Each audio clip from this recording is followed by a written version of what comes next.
And there I am, wearing nothing but shorts and a bra, holding cold toast, and wondering how making breakfast turned into whatever this was.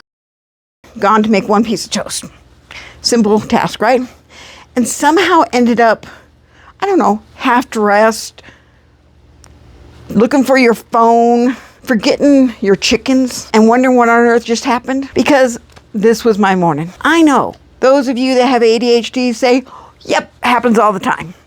And it probably does. So this is one of the stories that you hopefully can relate to. You need to stop swinging here. It's so tempting though in this thing. So forgive me if it bothers you. I will try to stop. Back to ADHD brain. Off we went there. My story is what happened this morning. I had poured my coffee and I thought, a piece of toast sounds really good right now. So I plopped the toaster or the bread in the toaster. That's it, just one piece of toast. And then I realized when I went to open the cupboard to find if there was any plates, all of our smaller plates were dirty. So I looked in the dishwasher and yes, score. Everything in there was actually clean. Let me go ahead and unload the dishwasher. So I started unloading the dishwasher and putting the dishes away. Halfway through unloading the dishwasher, I think scrambled eggs would go good with this piece of toast.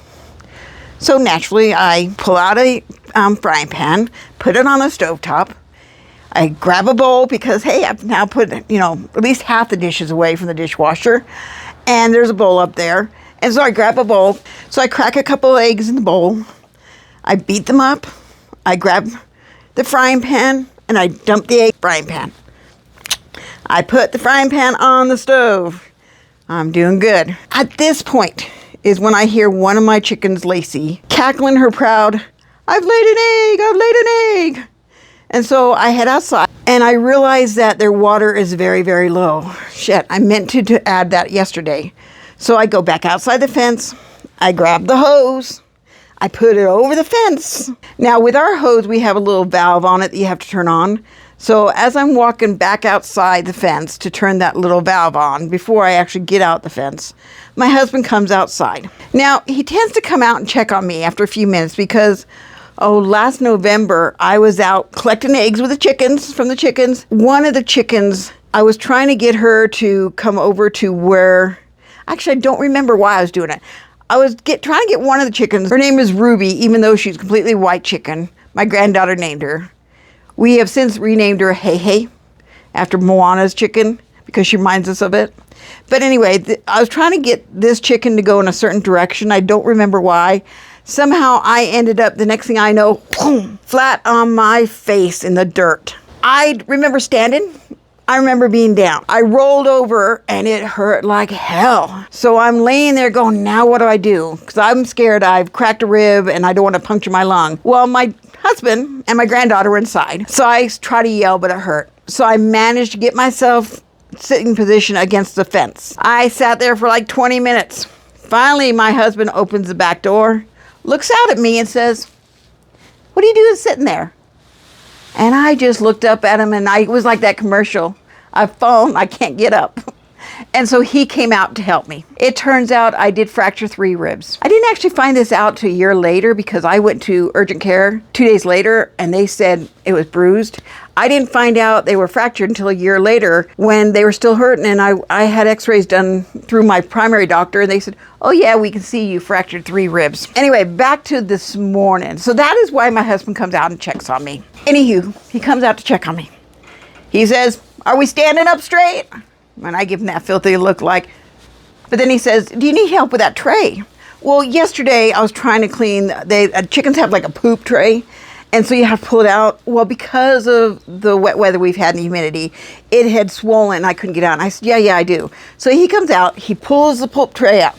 He puts it on the ground. Now keep in mind, at this point, I'm dressed in my jammies and my robe. I have the hose over and I haven't yet gone to turn it on. And I have the eggs in my pockets of my robe. Just then, I hear the phone run in. Okay, my size, my age, I don't want to run. I waddle in very quickly to the house and the phone's ringing. Where did I put my phone? I can't find it. I look in the kitchen, no. I look in the living room, no. I go in the bedroom, no. And of course, by now, it stops ringing. Always happens, no matter what.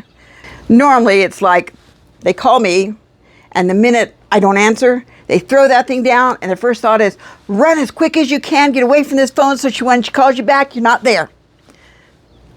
But I still hadn't found the phone. So I pick up I find my husband's phone, because my husband's one of these people, everything has a place and it's always in its place. So his is on his desk on the charger. So I pick his up, call myself, and I'm going around the house. And then I realize finally it's in the bathroom. Don't ask. I checked my messages, and it was a message from my friend, who's also a therapist. Apparently, she was calling because I had sent, well, no, I had not sent. She had asked me to send her an article we talked about when we were having lunch. And I told her I would send her the article, and she said that she would like to discuss it with me, which we often do. We exchange articles, and then we'll FaceTime each other and go, hey, what did you think of yada, yada, yada. So I call her back, and she says, so did you send that article? I said, no, I totally forgot. I am sorry. Give me 20 minutes and I will send it to you. She says, yeah, no problem. I'll call you in about an hour. I said, good, sounds good. I shouldn't be busy in an hour. Now I know that I'm going to have to get dressed, because again, still in PJs, still in robe. As I take my robe off, I lay it on the bed. I get my underwear, my shorts, and my bra on. I walk over to my closet. As I do, I grab my robe off the bed.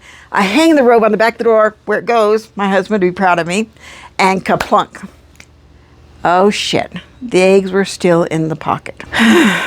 As I hear the eggs kaplunk or thump, whatever sound you think they make, that was the sound they made against the door. I think, oh, that's going to be a mess to clean up if they broke. At the same moment, my husband yells from the kitchen, hey, did you plan on cooking these eggs?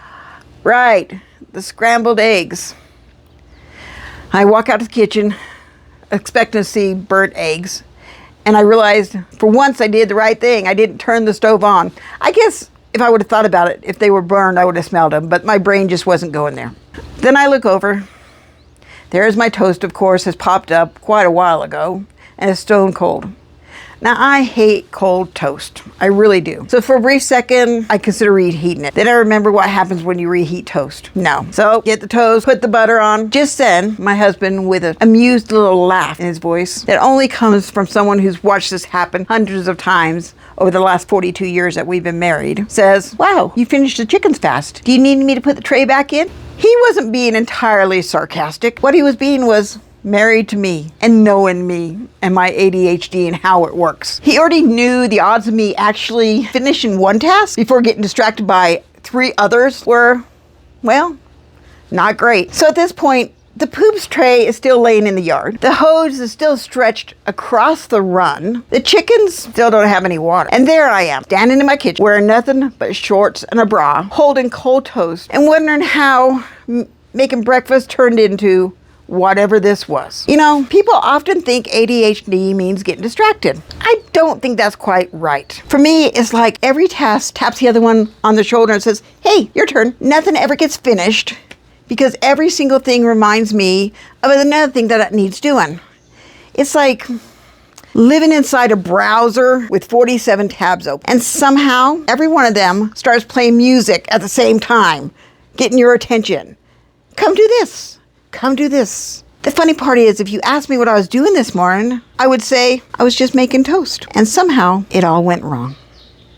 Thank you for listening to this podcast and to my story. If you like what you've heard, if you'd like to see more, please hit that subscribe button. It does mean the world to me. And I will continue to tell you about my ADHD adventures, and I'm hoping some of you can relate. Again, subscribe, like, comments are always welcome. I would love to hear about your ADHD stories, and we may feature them on the show, on the podcast one day. Till then, remember, as long as you're on this side of the dirt, things are going to be okay. Have a good one.